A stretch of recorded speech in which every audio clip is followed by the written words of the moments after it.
திருகோணமலை கந்தளாய் சூரியபுர பகுதியில் அமைந்துள்ள ஜனரஞ்சன குளத்தை அண்மித்த பகுதியில் சேற்று நிலத்திற்குள் சிக்கி உயிருக்காக போராடிய யானை ஒன்று இன்று செவ்வாய்க்கிழமை காலை மீட்கப்பட்டுள்ளதாக கந்தளாய் பிரதேச வனவிலங்கு அதிகாரிகள் தெரிவித்தனர்.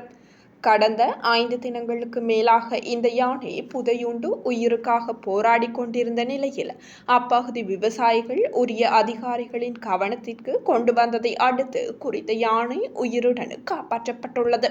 சம்பவ இடத்திற்கு விரைந்த அதிகாரிகள் பெக்கோ இயந்திரம், வாகனங்கள் மற்றும் விவசாயிகளின் உதவியுடன் பல மணி நேர போராட்டத்தின் பின்னர் யானையை காப்பாற்றியதாக வனவிலங்கு அதிகாரிகள் தெரிவித்தனர்.